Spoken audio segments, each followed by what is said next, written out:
ये गुमस्तकीन इंसानियत के नाम पे धब्बा है, अपनी बेटी और अपनी बहन को अपने मकसद के लिए इस्तेमाल करता है।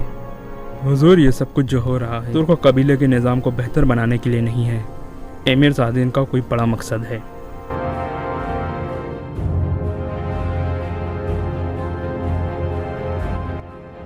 लगता है आप हमसे यहाँ मशवरा करने नहीं आए, बल्कि अपने फैसले हम पर थोपने आए हैं। अर्तुल साहिब, क्या मतलब आपका? क्या आपको अंदाज़ा है आप क्या कह रहे हो? सही बात है, क्या कह रहे हैं? क्या कह रहे हैं?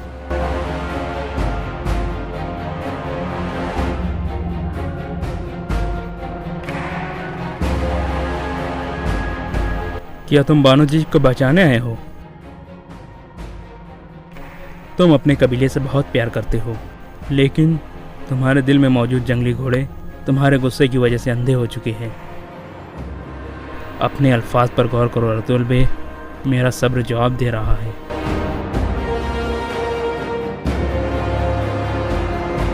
सालजान!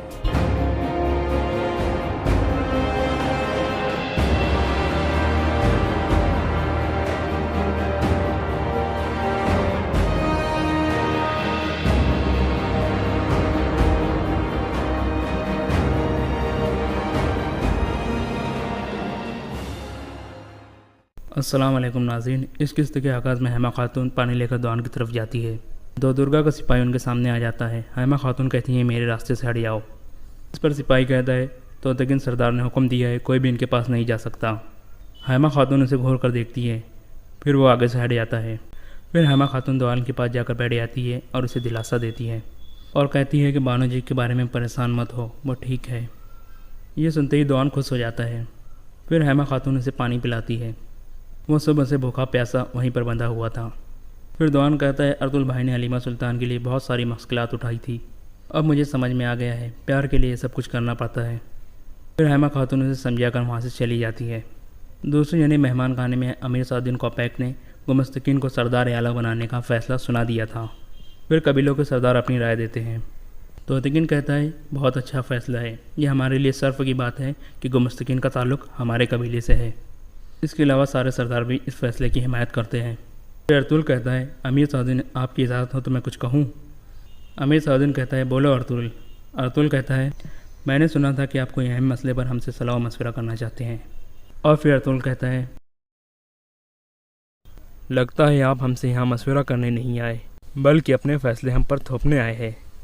अर्तुल साहिब, क्या मतलब आपका? क्या आपको अंदाज़ा है आप क्या कह रहे हो?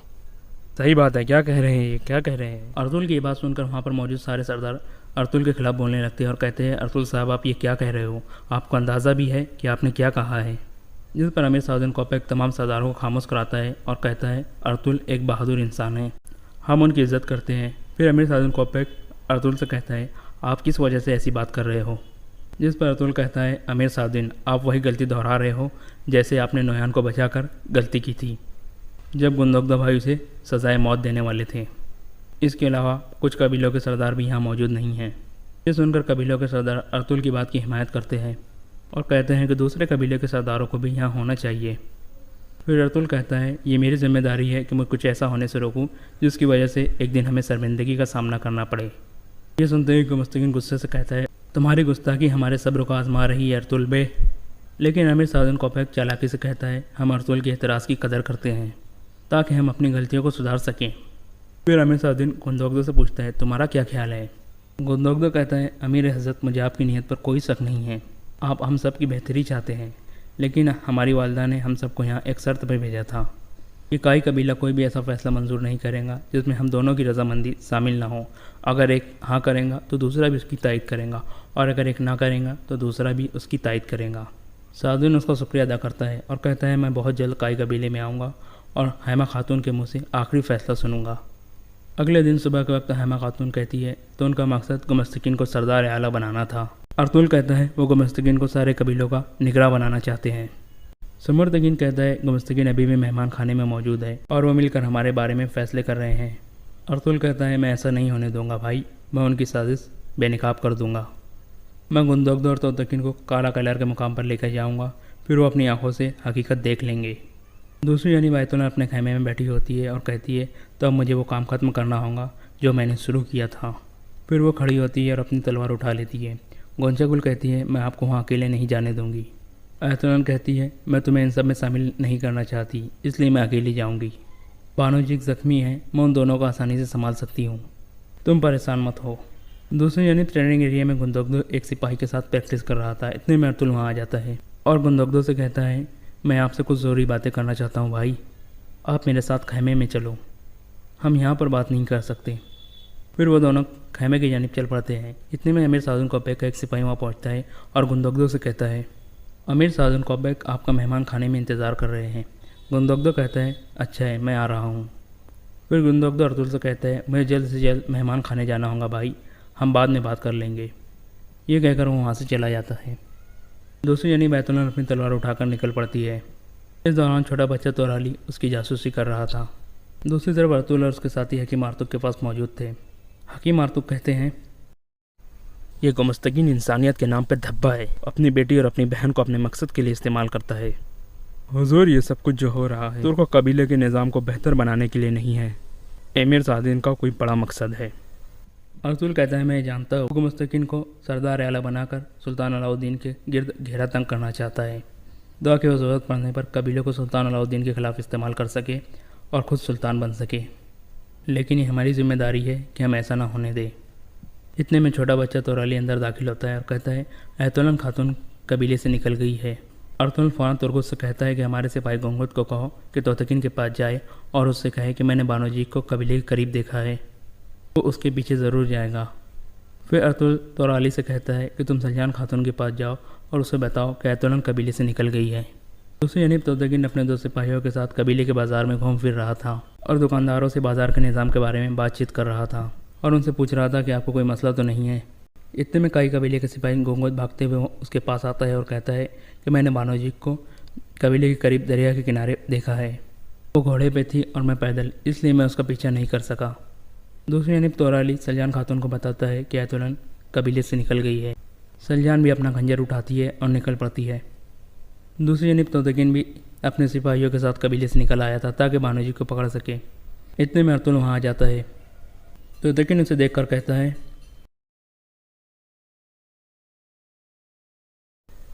क्या तुम बानोजी को बचाने आए हो? तुम अपने कबीले से बहुत प्यार करते हो, लेकिन तुम्हारे दिल में मौजूद जंगली घोड़े तुम्हारे गुस्से की वजह से अंधे हो चुके हैं। अपने अल्फाज पर गौर करो अर्तुल बे, मेरा सब्र जवाब दे रहा है। अर्तुल कहता है, नोयान वाली मुसीबत याद है तुम्हें? तुम मुझसे भी बड़ी मुसीबत में हो। मैं तुम्हें यहाँ बानोजी के पास लेके जाने के लिए आया हूँ। मैं तुम्हें दिखाऊंगा कि उन लोगों ने तुम्हें कितनी बड़ी मुसीबत में डाला है। मेरे साथ आओ और हकीकत को अपनी आंखों से देख लो। दूसरी जानिब सलजान खातून काला कलर के मुकाम पर जा रही थी और सुमरतकिन भी इसके पीछे उसकी हिफाजत के लिए आ रहा था।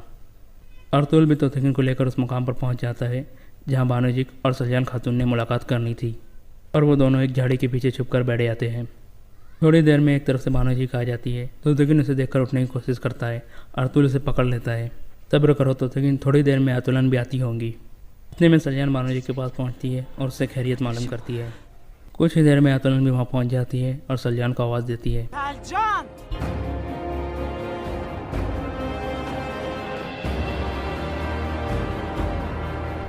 बानोजी को से कहती है, तुम यहाँ कैसे पहुंची डायन?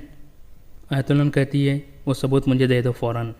फिर सलजान कहती है, हम साबित कर देंगे तुमने दोरो मोमानी और कोरकोत मामू को कत्ल किया था। अब हमें तुमसे या तुम्हारे भाई से कोई डर नहीं है। इतने में बानोजी अपने बूट से एक छोटी सी पोतली निकालती है और कहती है, क्या तुम्हें यही सबूत चाहिए?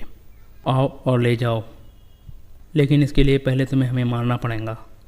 जिस पर ऐतुलन कहती है, तुम कभी ये साबित नहीं कर पाओगी कि मैंने उन दोनों को मारा था, और तुम्हें मारना कोई बड़ी बात नहीं। जैसे मैंने उन दोनों को मारा था वैसे ही मैं तुम्हें मार दूंगी। ये कहकर वो अपनी तलवार निकालती है। दूसरी जानिब गुंदोगदो हकीम आर्तुक के पास जाता है और उनसे कहता है, जब मैं मेहमान खाने जाने के लिए रवाना हो रहा था तो मेरे बाजू में तेज़ दर्द शुरू हो गया था। ये दर्द काफ़ी अरसे से है, लेकिन मैंने इस पर ध्यान नहीं दिया, लेकिन अब ये पहले से बहुत ज़्यादा हो गया है। हकीम आर्तुक कहते हैं, आपको आराम की सख्त ज़रूरत है भाई, और इस दर्द को हल्का मत लो। जब तुम मेहमान खाने से वापस आना तो मेरे पास आकर चेकअप कराना। दूसरी तरफ ऐतुलन की बातें सुनकर तोतकिन की आंखें खुल गई थी और वो गुस्से में ऐतुलन पर हमला करने जा रहा होता है। अर्तुल इसे पकड़ लेता है और कहता है, तुमने अपने बाबा और अपनी माँ के कातिल को देख लिया है, लेकिन ये काफ़ी नहीं है। इन सब के पीछे गुमस्तकीन है, तुम सब्र करो। दूसरी जानिब आयतुल्लाह और बानोजिक ने अपने तलवारें निकाल ली थी और सुमरतकिन भी अपने तीर कमान के साथ तैयार हो गया था ताकि वह सलजान और बानोजिक की हिफाजत कर सके। फिर आयतुल्लाह उन दोनों पर हमला कर देती है और कहती है, मैं तुम दोनों को मार डालूंगी। दूसरी जानिब गुंदोगदो मेहमान खाने में पहुंचता है। अमीर साउदीन कॉपे को उसे खुशामदीद कहता है और अपने पास बैठने को कहता है। गुमस्तकीन पूछता है, खैर है गुंदोगदो, ये हाथ क्यों बांधा हुआ है? गुंदोगदो कहता है, कुछ नहीं, हल्की सी चुभन है। अमीर साउदीन कहता है, अगर तुम चाहो तो मैं कोनिया से एक बड़ा डॉक्टर भेज सकता हूँ तुम्हारे लिए।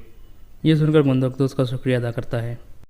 फिर अमीर साउदीन कहता है, 10 सालों से सुल्तान अलाउद्दीन हमारे साथ है, लेकिन इन 10 सालों में मैंने पहली बार सुकून महसूस किया है। मैं बहुत खुश हूँ कि हमारी तिजारत के खास रास्ते महफूज हाथों में हैं और ये सब कुछ आप लोगों की वजह से हुआ है।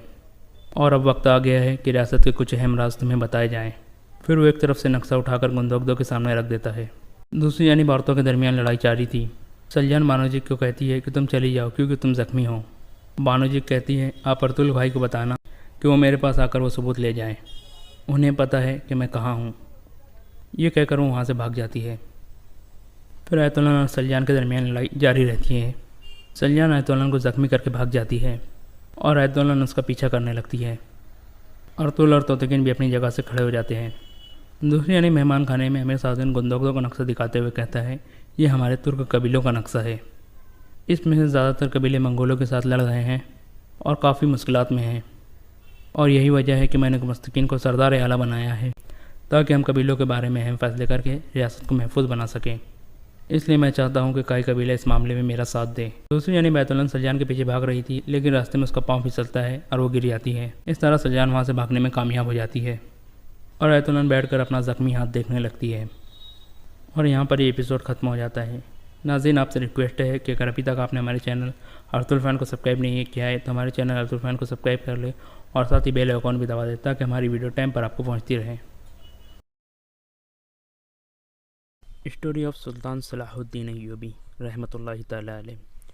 अली बिन सुफियान ने इस जासूस को और दोनों लड़कियों को अपने तहखाने में बंद कर दिया और सबसे पहले इस इलाके में जाकर तफ्तीश की कि यह शख्स इस मस्जिद पर काबिज़ किस तरह हुआ और इससे पहले वो जिस झोपड़े में रहता था उससे किसने दिया था। वहाँ के मुख्तलिफ़ लोगों ने जो बयानात दिए उनसे पता चला कि यह शख्स 2 बीवियों के साथ इस आबादी में आया था। पहले एक आदमी के घर मेहमान रहा। जब लोगों ने देखा ये तो कोई आलिम फाजिल है तो उन्होंने इसे झोपड़ा दे दिया। वो इस मस्जिद में नमाज़ पढ़ने जाया करता था। वहाँ बहुत मुद्दत से एक पेश इमाम था। यह शख्स पेश इमाम का मुरीद बन गया। 15-16 रोज़ बाद पेश इमाम ने मस्जिद में ही पेट दर्द की शिकायत की। ये शिकायत इतनी तेज़ी से बढ़ी कि इसके बाद पेश इमाम मस्जिद में ना आ सका। हकीमों ने घर में जाकर देखा, दवाइयाँ दी, मगर वो तीसरे रोज़ मर गया। उसके बाद इस आलिम ने लोगों से बात करके मस्जिद संभाल ली। उसने ऐसा तासुर पैदा किया कि लोग उसके अकीदतमंद हो गए और उसकी ज़रूरत के मुताबिक उसे मकान दे दिया। अली बिन सुफियान के पूछने पर लोगों ने उसे बताया कि उन्होंने कई बार इस शख्स को पेश इमाम के लिए खाना ले जाते हुए देखा था। अली बिन सुफियान जान गया कि पेश इमाम को इस आदमी ने जहर दिया है और इसे रास्ते से हटाकर मस्जिद पर कब्ज़ा किया था। इस जासूस के घर की तलाशी में बहुत से हथियार बरामद हुए थे जो मुख्तलिफ़ जगहों में छुपाए हुए थे। वहाँ से जहर भी बरामद हुआ। वो एक कुत्ते को दिया गया तो कुत्ता 3 दिन तक बेचैन रहा और गिरता था और उठता था। तीसरे दिन शाम के बाद कुत्ता मर गया। अली बिन सुफियान ने अपनी तफ्तीश और अपनी रिपोर्ट सुल्तान सलाहुद्दीन अय्यूबी के सामने रखी तो सुल्तान ने उससे कहा, इन तीनों को कैद खाने में खूब परेशान करो और इन्हें खौफजदा किए रखो, लेकिन इन्हें जल्लाद के हवाले मैं नहीं करूँगा और इन्हें कैद खाने में भी नहीं डालूँगा। फिर क्या करेंगे आप? अली बिन सुफियान ने पूछा। मैं इन्हें हिफाजत और इज़्ज़त के साथ वापस भेज दूँगा। अली बिन सुफियान हैरतज़दा होकर सुल्तान अय्यूबी के मुंह की तरफ देखा। सुल्तान ने कहा, मैं एक जुआ खेलना चाहता हूँ अली, मुझे अभी कुछ ना पूछना। मैं सोच रहा हूँ कि ये बाजी लगाऊँ या नहीं। उसने ज़रा तवक्कुफ़ से कहा, कल दोपहर के खाने के बाद नायब सालारों, मुसीरों, आला कमांडारों और इंतज़ामिया के हर शोबे के सरबराह को मेरे पास लेकर आना। तुम्हारी मौजूदगी भी वहाँ ज़रूरी है। अली बिन सुफियान ने उस रात पहली बार उस आलिम से तफ्तीश की, लेकिन वो बड़ा सख्त आदमी निकला। उसने कहा, गौर से मेरी बात सुन लो अली, हम दोनों एक ही मैदान के सिपाही हैं। तुम मेरे मुल्क में कभी पकड़े गए तो मुझे उम्मीद है कि तुम जान दे दोगे, अपने मुल्क और अपनी कौम से धोखा नहीं दोगे। यही तवक्का मुझसे भी रखो। मुझे मालूम है मेरा अंजाम क्या होगा।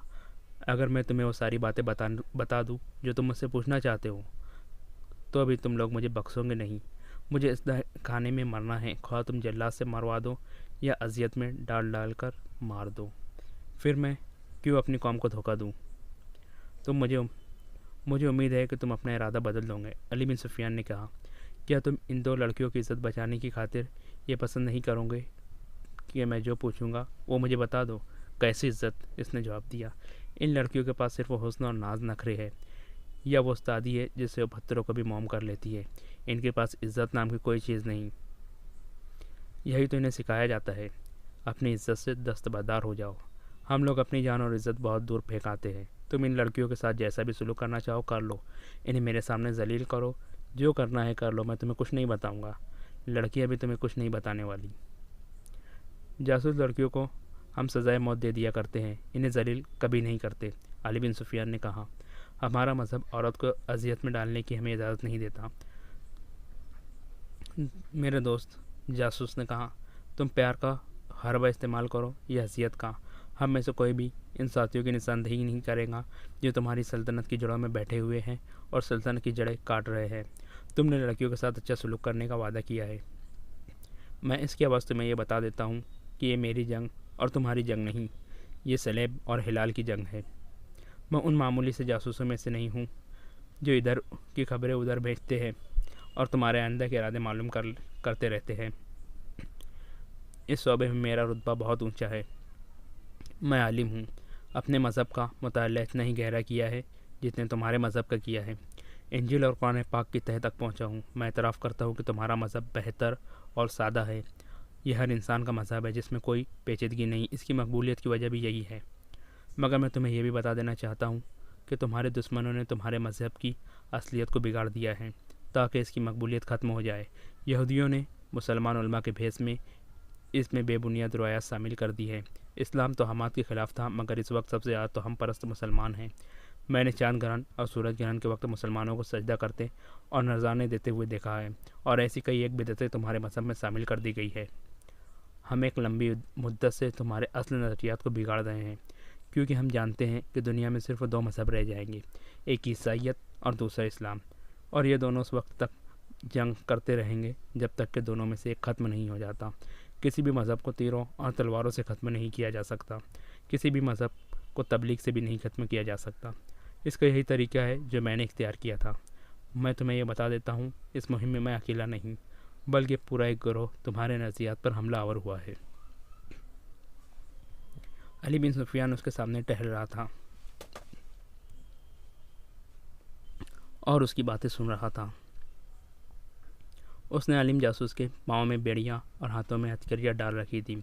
उसका इरादा तो यह था कि इस जासूस को भी हर जासूस की तरह अजियतों के उस मरहले से गुजारेगा जहाँ किसी भी लम्हे जासूस सारे राज उगल देते हैं। लेकिन उसने कैद खाने के एक मुहाफ़िज़ को बुलाकर कहा, इस आदमी की बेड़ियाँ और हथकड़ियाँ खोल दो और इसके लिए पानी और खाना मंगवाओ। उसने कहा, मेरे इस सलूक को उगलवाने का हरबा न समझो। हम आलिमों को कदर किया करते हैं, कहो किसी भी मज़हब के हो। मैं तुमसे कुछ नहीं पूछूंगा, जो कुछ बताना पसंद करते हो बता दो, और मैं तुम्हारी कदर करता हूँ। आलिम जासूस ने कहा, मैंने तुम्हारी बहुत तारीफ़ें सुनी हैं। तुम में फ़न का कमाल भी है और जज्बे की हरारत भी। तुम्हारे लिए सबसे बड़ा एजाज़ और क्या हो सकता है कि सलेबी बादशाह तुम्हें कत्ल कराना चाहते हैं। इसका मतलब यह है कि तुम सलाहुद्दीन अय्यूबी और मोहतरम सुल्तान नूरुद्दीन जंगी के हम पल्ला हो। मैं तुम्हें बता रहा था कि मैंने इल्म से ये भी हासिल किया है कि किसी कौम के तहज़ीब व तमद्दुन और मज़हब को बिगाड़ दो तो फ़ौजों के हमले और जंग व जदल की ज़रूरत बाकी नहीं रहती। किसी कौम को मारना हो तो इसमें जिनसी आग भड़का दो। यकीन न आए तो अपने मुसलमान हुक्मरानों की हालत देख लो। तुम्हारे रसूल सल्लल्लाहु ताला अलैहि वसल्लम ने कहा था कि नफ्स को मार दो, यही तबाही की जड़ है। तुम्हारी कौम ने इस पर कब तक अमल किया? रसूलुल्लाह सल्लल्लाहु ताला अलैहि वसल्लम की ज़िंदगी तक। यहूदियों ने अपनी हसीन लड़कियों से तुम्हारी कौम को भड़काया। आज तुम्हारी कौम नफ्स की गुलाम हो गई। तुम में जिसके पास दौलत आ जाती है वो सबसे पहले हरम को औरतों से भरता है। हर मुसलमान खा व गरीब ही क्यों ना हो 4 बीवियाँ ज़रूर रखना चाहता है। यहूदियों ने मौलवियों के रूप में तुम्हारे नज़रियात में जिनसियत डाल दी है। अगर अपने रसूल सल्लल्लाहु ताला अलैहि वसल्लम की हिदायत पर मुसलमान अमल पैरा होते तो मैं यकीन से कह सकता हूँ कि आज दुनिया का 3/4 हिस्सा मुसलमान होता। मगर अब यह हाल है कि 3/4 मुसलमान बराए नाम मुसलमान हैं और तुम्हारी सल्तनत की सरहदें सिकुड़ती और सिमटती चली जा रही है। तुम नहीं समझते इस हमले का नतीजा क्या है जो मुझ जैसे आलिमों ने तुम्हारे मज़हब और तहज़ीब व तमद्दुन पर किया है। मेरे दोस्त, ये हमले जारी रहेंगे। मैं पेशन गोई कर सकता हूँ कि एक रोज़ इस्लाम इस दुनिया में नहीं रहूँगा। अगर होगा तो एक फरसूदा नज़रिए की शक्ल में मौजूद रहेगा और इसके पैरोकार जिनसी लज्जत में मस्त हो जाएंगे। हर कोई सलाहुद्दीन और नूरुद्दीन नहीं बन सकता। इन्हें कल परसों मर जाना है। उनके बाद जो आएंगे इन्हें हम नफ्स परस्ती में मुब्तला कर देंगे। मुझे कत्ल कर दो, मेरी मुहिम को कत्ल नहीं कर सकोगे। इंसानों के मर जाने से मकासद नहीं मर जाया करते हैं। मेरी जगह कोई और आएगा। हम इस्लाम को ख़त्म करके या अपना ग़ुलाम बनाकर दम लेंगे। अब जो चाहो करो। चाहो तो मेरे जल्लाद के हवाले कर सकते हो। मैं और कुछ नहीं बताऊंगा। अली बिन सुफियान ने इससे पूछा भी कुछ नहीं। वो गालिबन सोच रहा था कि इसका काम किस कदर दुश्वार और कितना नाजुक है। इससे भी तकरीबकार ने जो कुछ कहा था सच कहा था। वो देख रहा था कि कौम में इखलाकी तबाही की जरासीम पैदा हो चुके हैं। अरब के उमरा वज़रा तो पूरी तरह तबाह हो चुके थे। सलाहुद्दीन अय्यूबी मैदान जंग में सलेबियों को शिकस्त देकर सल्तनत इस्लामिया को वसीतर करने के ख्वाब देख रहा था, मगर सलेबियों ने ऐसे पहलू से हमला किया था जिसे रोकना मोहतरम सुल्तान सलाहुद्दीन अय्यूबी के बस के बाहर नज़र आता था। अली बिन सुफियान जासूस आलिम की कोठरी को बंद करके उन कोठरियों के सामने जा खड़ा हुआ जिनमें लड़कियां कैद थीं। वो एक कोठरी खुलवाकर अंदर चला गया। लड़कियां फर्श पर बैठी हुई थी। उसे देखकर उठ खड़ी हुई। अली उसे खामोशी से देखता रहा और कुछ कहे बगैर बाहर निकल आया। अगले रोज़ दोपहर के खाने के बाद फ़ौज और इंतज़ामिया के तमाम हाकिम और वज़ीरदार उस कमरे में जमा थे जहाँ सलाहुद्दीन अय्यूबी ने अहकामात और हिदायत दिया करता था। उन सबको पता चल चुका था कि एक जासूस 2 लड़कियों के हमरा पकड़ा गया है। वो आपस में चेमगोइयाँ कर रहे थे कि सलाहुद्दीन अय्यूबी आ गया। उसने सबको गहरी निगाह से यूँ देखा जैसे इनमें से किसी को तलाश कर रहा हो। मेरे अजीज़ साथियों, उन्होंने कहा, आपने सुन लिया होगा कि हमने एक मस्जिद में से एक सलेबी जासूस को पकड़ा है जो वहाँ बाकायदा इमाम बना हुआ था। उसने तफसील से बताया कि उसे किस तरह पकड़ा गया है। फिर वो उन्हें वो बातें सुनाई जो जासूस ने अली बिन सुफियान के साथ कैद खाने में की थी। अली बिन सुफियान ये बातें सुल्तान अय्यूबी को सुना चुका था। सलाहुद्दीन अय्यूबी ने कहा, मैं आपको ये वाज़ सुनाने के लिए नहीं आया हूँ कि जासूसों और तकरीबकारों से बचो। मैं आपको ये भी नहीं कहूँगा कि इस्लाम के दुश्मनों के साथ दोस्ती करने वाला जहन्नम में जाएगा। मैं सिर्फ ये कहूँगा कि कुफ़ार के साथ दोस्ती करने वाले के लिए मैं ये दुनिया जहन्नम बना दूँगा। अब किसी गद्दार को सज़ाए मौत नहीं दूँगा। मौत निजात का ज़रिया है। मैं अब गद्दार के लिए ये सज़ा मुकर्रर की है कि उसके गले में रस्सी डालकर एक तख्ती आगे लटका दी जाएंगी और पीछे लटका कर इसे हर रोज़ बाज़ारों में घुमा फिरा कर चौक में खड़ा कर दिया जाएगा। तख्तियों पर लिखा होगा, मैं गद्दार हूँ। इसे हर रोज़ सुबह से शाम तक खड़ा रखा जाएगा ताकि वो भूखा प्यासा मर जाएगा और इसकी लाश शहर से बाहर फेंक दी जाएंगी और उसके लवाकिन को इजाज़त नहीं दी जाएगी कि उसका जनाजा पढ़ सके या उसे दफना सके। लेकिन मेरे अजीज़ दोस्तों, इससे दुश्मन का कुछ नहीं बिगड़ेगा। वह एक और गद्दार पैदा कर लेगा। जब तक इसके पास औरत की बेहयाई और जर व ज़हरात की फरावानी और हमारे पास ईमान की कमी है, वो गद्दार पैदा करता रहेगा। क्या ये आपकी गैरत के लिए चैलेंज नहीं है कि आपका दुश्मन आपकी मस्जिद में बैठकर आपका कुरान हाथ में लेकर आपके रसूलुल्लाह सल्लल्लाहु अलैहि वसल्लम के फरमान को मसक करे? इस पहलू पर भी गौर कीजिए कि सलेबी लड़कियां यहाँ जासूसी के लिए और हमारी कौम के किरदार कुशी के लिए भेज रहे हैं। उनमें बहुत सी लड़कियां मुसलमानों की बच्चियां हैं जिन्हें इन कुफ़ारों ने कातिलों से अगवा किया था और इन्हें बदकारी की शर्मनाक तरबियत देकर जासूसी के लिए तैयार किया। फ़लस्तीन कुफ़ार के कब्ज़े में है। वहाँ मुसलमानों पर जो जुल्म तशद्दुद हो रहा है वो मुख्तसरन ये है कि सलेबी इनके घरों को लूटते रहते हैं। वो फरियाद करते हैं तो कैद खाने में डाल दिया जाता है। उनकी कमसन बच्चियों को गायब कर दिया जाता है। उनमें जो गैर मामूली तौर पर खूबसूरत लड़की होती है उनके जहनों से मज़हब और कौमियत निकाल दी जाती है और इन्हें बेहयाई की तरबियत देकर मर्दों को उंगली पर निशाना सिखाया जाता है। इन्हें मुसलमानों के इलाकों में जासूसी और तखरीबकारी के लिए भेज दिया जाता है। इस गुरोह में उनकी अपनी लड़कियां भी होती है। इनमें तो शर्म व हिजाब और असमत की कोई कदर ही नहीं। वो मुसलमान बच्चियों को भी बदी के लिए इस्तेमाल करते हैं। उन्होंने जब फ़लस्तीन पर कब्ज़ा किया तो वहाँ सबसे बड़ा इनकलाब जो लाए वो ये था कि उन्होंने मुसलमानों के लिए जीना हराम कर दिया, उनका कत्लेआम किया, उनके घरों को लूट लिया, मस्जिदों को अस्तबलों को और गिरजाघरों में तब्दील कर दिया। मुसलमान बच्चियों का अगवा करके उन्हें कहबा खानों में बिठा दिया गया।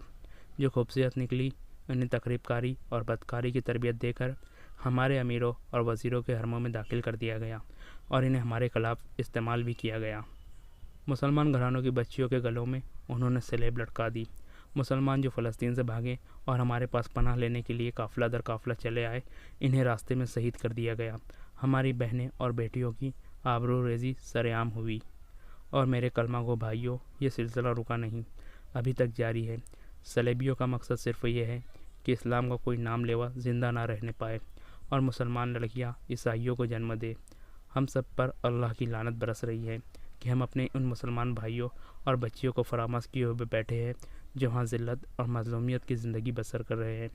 इससे बड़ा और क्या गुनाह हो सकता है कि हम इन शहीदों को भी फरामोश कर बैठे जो सलेबियों की बरियत का शिकार हुए। मैं आपको कोई हुक्म देने से पहले आपसे पूछता हूँ, इस सूरत हाल में हमें क्या करना चाहिए? आप में तजुर्बाकार फ़ौजी है और इंतज़ामिया के हाकिम भी।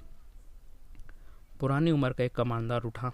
उसने कहा, अमीर मिस्र, हमें आपके हुक्म की ज़रूरत ही क्या?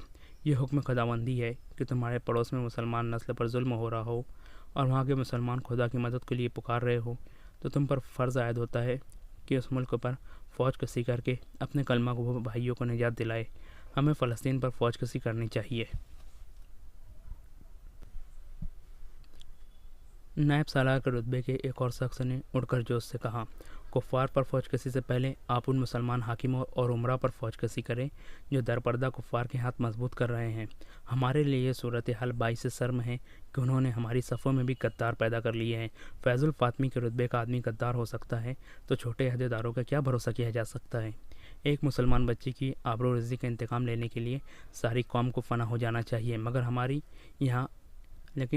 यहाँ एक पूरी नस्ल की आबरूरेज़ी हो रही है और हम सोच रहे हैं कि हमें क्या करना चाहिए।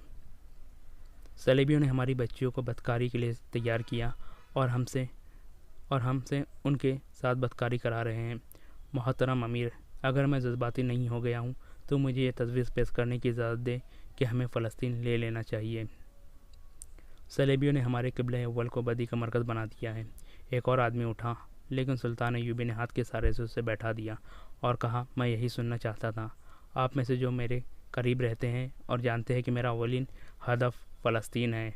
मैं मिस्र की इमारत के फ़राइज़ संभालते ही फ़लस्तीन पर हमला करना चाहता था, मगर 2 साल से ज़्यादा अरसा गुजर गया है।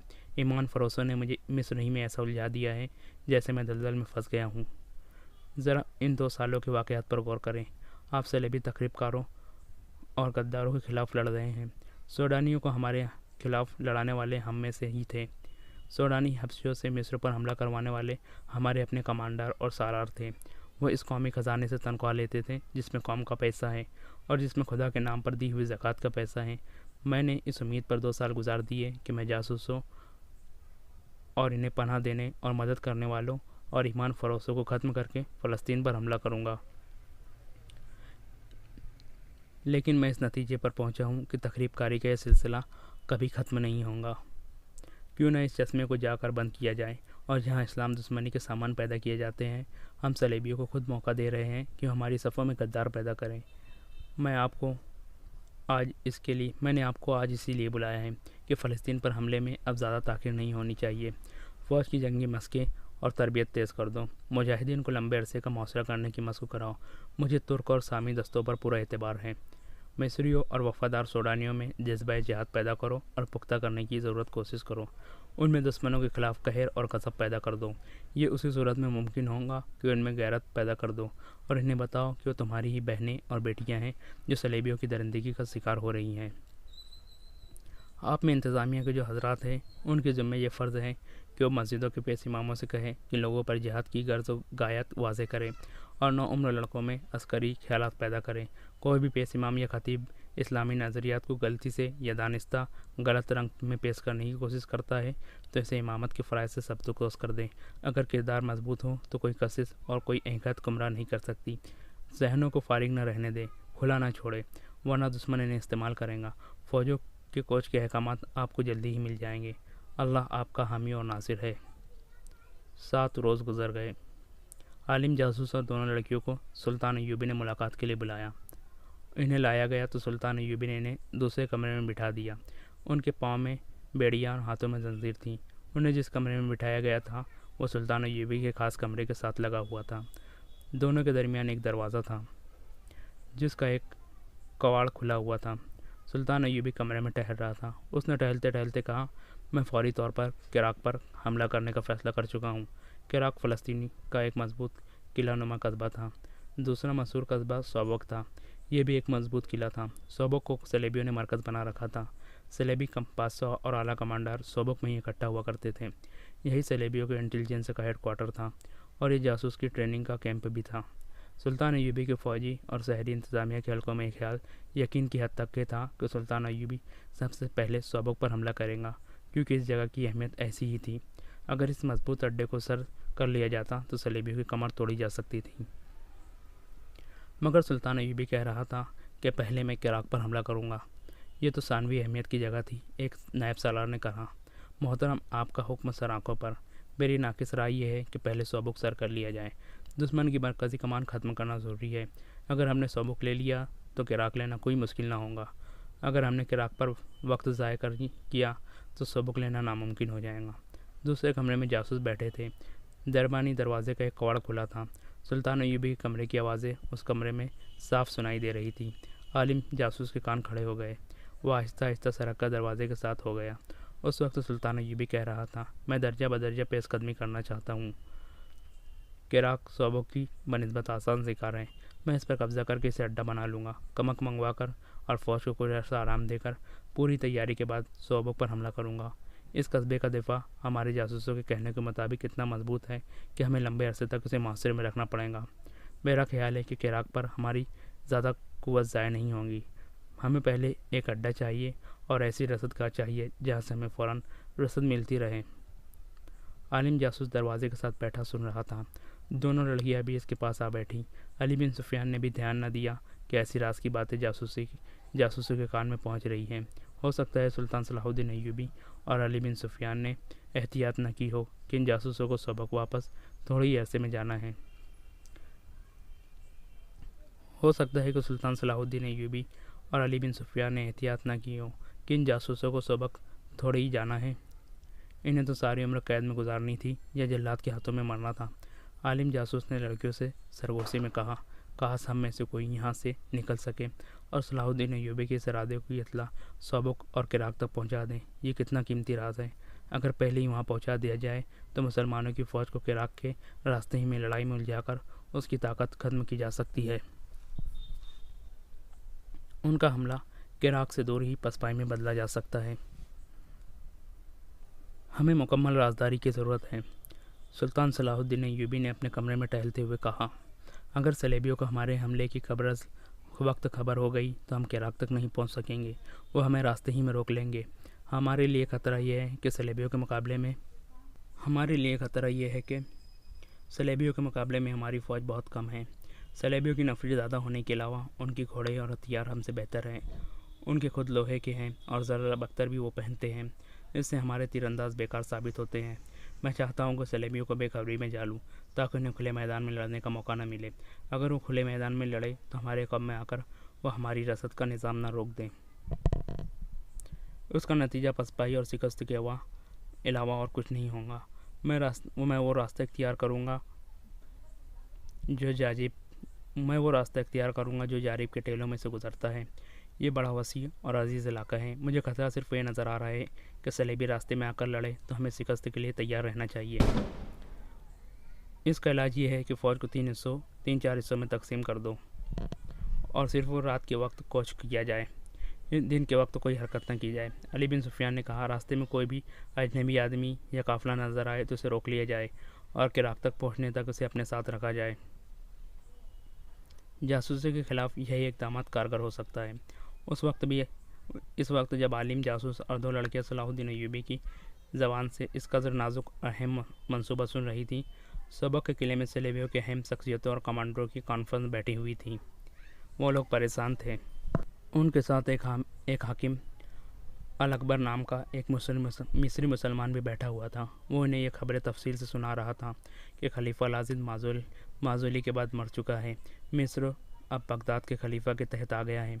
सलेबियों का वफादार मुसलमान नायब सालार रजब पूरी तरीके से मारा जा चुका है। वो जिन 3 लड़कियों को सबक से लेके गया था वो भी मारी जा चुकी है, और सलेबियों का एक और वफादार मुसलमान फौजी हकीम फैजुल फातमी भी जल्लाद के हाथों से मरवा दिया गया है।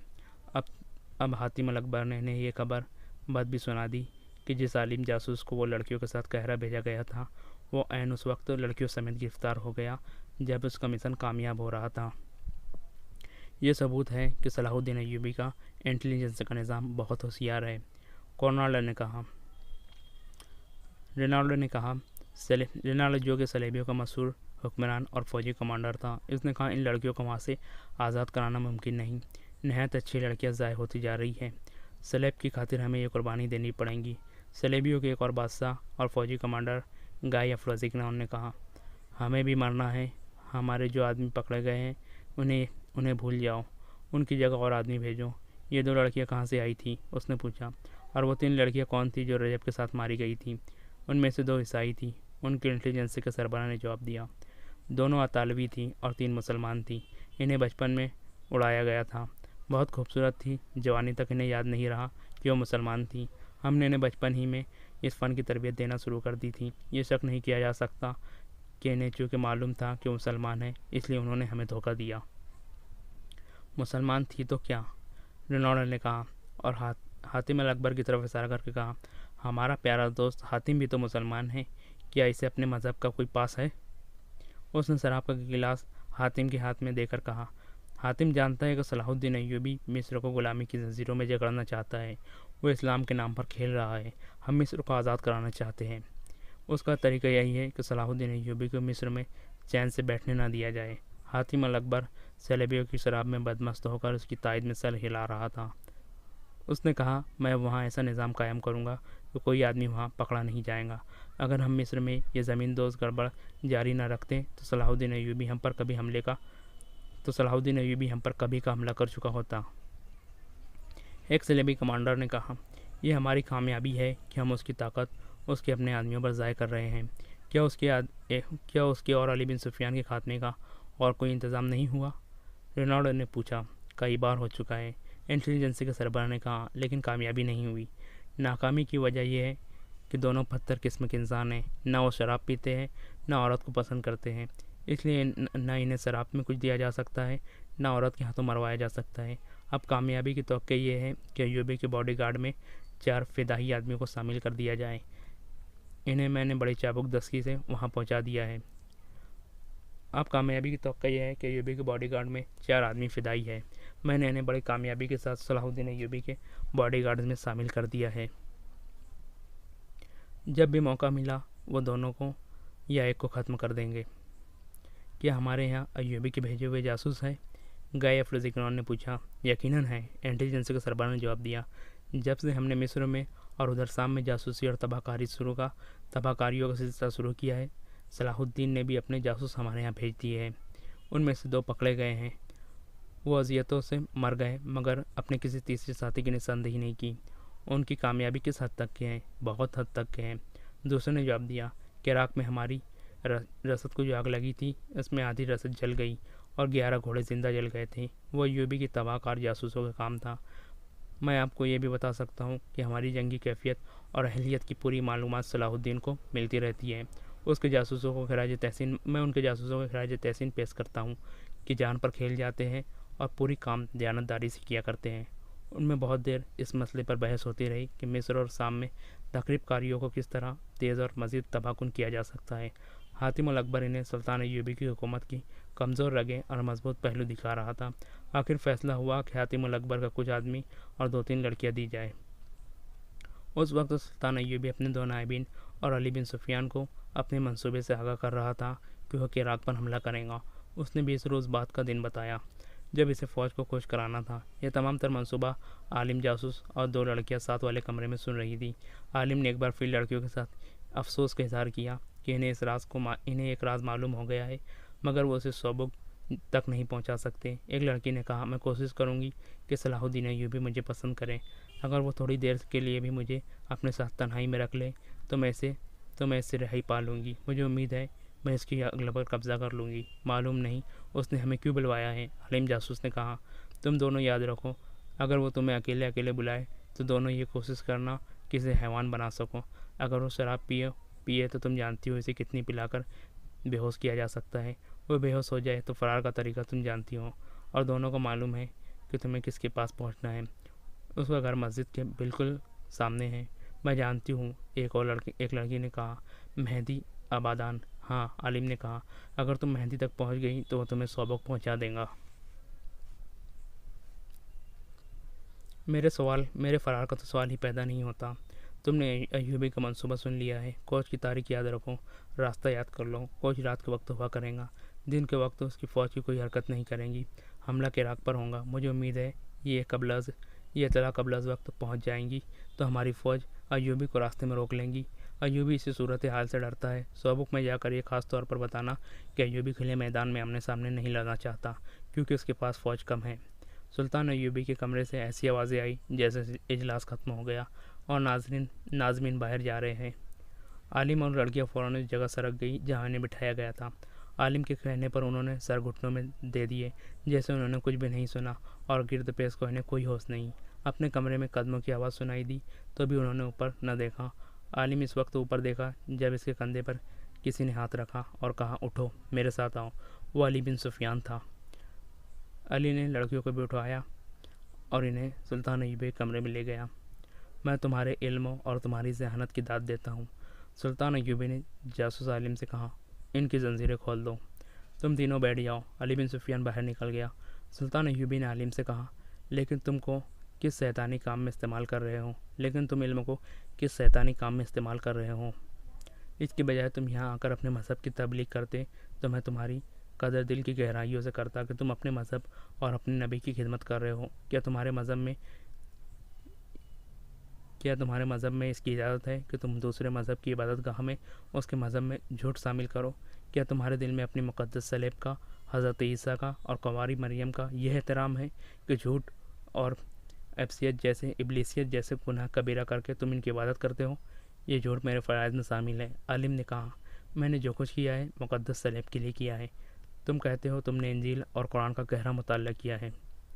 सुल्तान अय्यूबी ने कहा, क्या इन दोनों में से किसी एक किताब में भी इंसान को इसकी इजाज़त दी गई है कि इस किस्म की नौखेज़ लड़कियों को बदकारी की राह पर डालो और गैर मर्दों के पास भेजकर अपने मकसद को हासिल करो? क्या इंजील ने तुम्हें कहा है कि सलेब की खातिर अपनी कौम की बेटियों की असमत दूसरों के हवाले कर दो? क्या तुमने किसी मुसलमान लड़की को कुरान और इस्लाम के नाम पर अपनी असमत गैर मर्दों के हवाले करते हुए कभी देखा है? इस्लाम को मैं ईसाइयत को दुश्मन समझता हुआ आलिम ने कहा, मुझे जो जहर हाथ में आएगा इस्लाम की रगों में डाल दूंगा। तुम इतने मीठे जहर से चंद एक मुसलमानों के किरदारों को हलाक कर सकते हो। सुल्तान अय्यूबी ने कहा, इस्लाम को तुम कुछ नहीं बिगाड़ सकोगे। उसने लड़कियों से कहा, तुम किस ख़ानदान की बेटियाँ हो? तुम्हें मालूम है तुम्हें ये अपनी असलियत जानती हो तुम? तो मुझे बताओ। दोनों खामोश रही। सलाहुद्दीन अय्यूबी ने कहा, तुमने अपनी पाकीज़गी ख़त्म करा ली है। अब तुम किसी बाइज़्ज़त घराने की काबिल एहतराम बीवियाँ बन सकती हो। मैं काबिल एहतराम बीवी बनना चाहती हूँ। एक लड़की ने कहा, क्या आप मुझे कबूल करेंगे? अगर नहीं तो मुझे कोई बाइज़्ज़त खामन दे दे। मैं इस्लाम कबूल करके गुनाहों से तौबा कर लूँगी। सुल्तान अय्यूबी मुस्कुराया और ज़रा सोचकर कहा, मैं नहीं चाहता कि इस आलिम का इल्म जल्लाद की तलवार के खून से डूब जाए, और मैं नहीं चाहता कि तुम दोनों की जवानी और हुस्न मेरे कैद खाने में सड़ना गलना शुरू कर दें। सुनो लड़कियों, अगर तुम वाकई गुनाहों से तौबा करना चाहती हो तो मैं तुम्हें तुम्हारे मुल्क भेज देता हूँ, लेकिन वो मुल्क तुम्हारा नहीं, हमारा है। अब मैं एक न एक दिन वो मुल्क तुम्हारे बादशाहों से ले लूँगा। तुम जाओ और किसी और की बीवियाँ बन जाओ। मैं तुम तीनों को रिहा कर रहा हूँ। तीनों यूँ बितके जैसे इन्हें सुइयाँ चुबा दी गई हो।